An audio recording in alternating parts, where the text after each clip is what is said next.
I might have been wrong about Gloryhammer. Now, you might be wondering, what the hell are you talking about? You never said anything about Gloryhammer.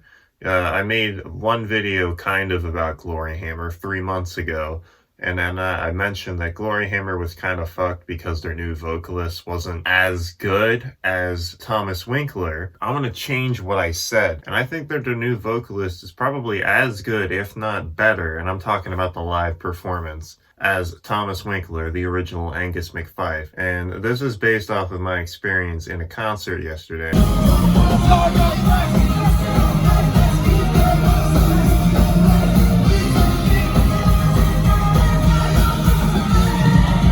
So I saw him in concert yesterday with Alestorm and some other band, Lutharo. They're okay, but their vocalist, she sounds like she's trying to be Adrian Cohen from Seven Spires way too much.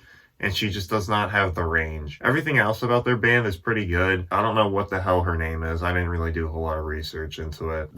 They weren't bad, but they were pretty average, pretty generic. And then they did like 5 songs, and then Gloryhammer came on, did 11 songs, and Alestorm did 20 or 21 songs. Gloryhammer was actually pretty good. I did not expect that live performance to be as good as it would have been with Thomas Winkler in the band, but it was really good. I mean, I know I said really good like 4 times in the last couple of sentences, but it was really fucking good. Sozos Michael is a really good live vocalist. He doesn't have, the charisma that Thomas Winkler did, but he has his own type of act going on. He's, the new young Angus McSix, the 45 millionth, whatever the fuck they're going with, the 14th. Somebody gotta explain what timeline we're in with this new album and new singles, because I really don't understand. It's kind of stupid trying to explain a band that has lore and it's like this convoluted D&D stuff. But I think they're continuing off from when their when their Zargothrax clone came back. I think that's what it's continuing off from. So it basically continues off the 3rd album. So their live performance was really good. I mean, they do some funny shit on stage. Like they had a guy in a goblin costume come out. The Hoots Man, he did this thing in between their songs where he just took a cup of beer and he chugged it, and it was kind of funny.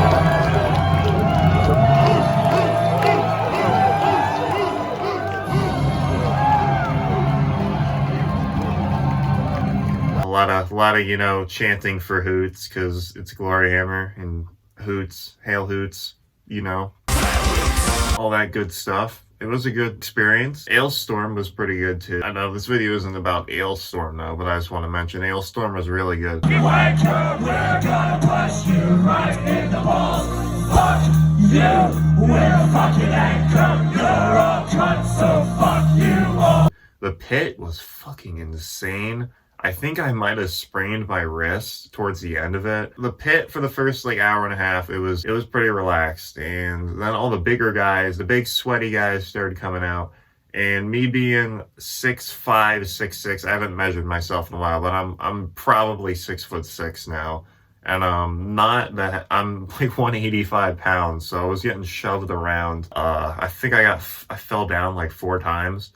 And then towards the end of it, when Alestorm came on and started performing Drink, some big dude just ran at me, and I had my arms up like that, like how you do in a pit, but he fucking hit me like boom, and it was a crack. It was like when you pop your fingers like that, like I just did. I don't know if that came through in the audio, but well, I already cracked them, so I can't crack them again.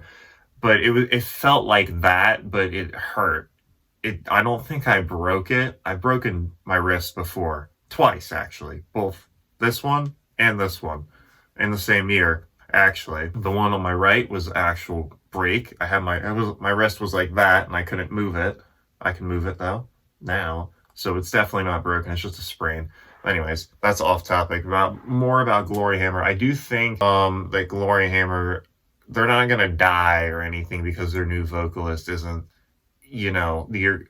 like the original Angus McSix. I do think that he can, carry Gloryhammer forward. and they can continue to be just as successful as before. I mean, if you look at their Spotify right now, they gained 100,000 listeners since their last couple of releases, so they're getting more popular, I think. But, I mean, they were big to begin with. 400,000, 500,000 listeners for a modern band in metal these days is pretty respectable, considering that they're only like they were 12, 13-year-old bands, so they're doing pretty good for themselves. They opened for Alestorm, and Gloryhammer could, headline their own concert.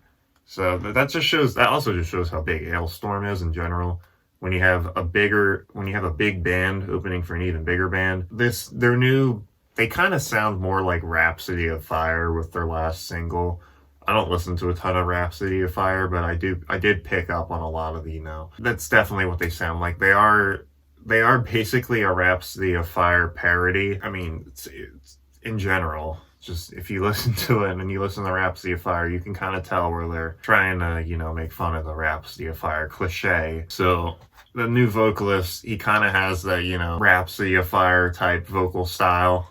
Not the brash vocal style of kind of untrained Thomas Winkler, but he's pretty good, really good.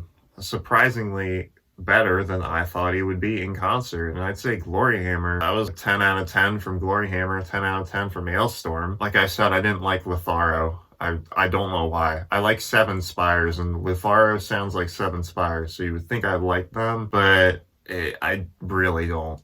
I just don't know why. So anyways, I don't know what the hell I'm going to call this video, because I'm basically just talking about my experience at a concert yesterday. I didn't really add a whole lot of, important information, but I might make more actual videos, not just stupid like concert videos and memes. I'm thinking of doing a video about, who's the best vocalist in metal right now, or maybe more Gloryhammer related stuff and Angus McSix. I didn't mention anything about Angus McSix's new album. I thought it was pretty good. While we're on the topic, I thought it was pretty good. I think Laser Shooting Dinosaur was the best song off of that album.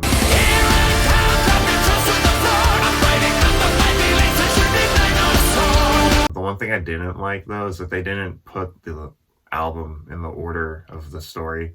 They kind of jumbled it around, which is really stupid, because you're supposed to listen to an album from start to finish, and it's specifically for power metal bands, a lot of the time it's supposed to be telling a story. Theirs is all over the place. I think if they could go back in the album and fix it, I don't know if you can do that once you've released it, but they should do that for their next albums, instead of having it all over the place. That's all I gotta add. I mean, I'm kind of looking forward to Gloryhammer's album, and we'll see if it can top their previous shit. And that's all I gotta say. I'm out of here.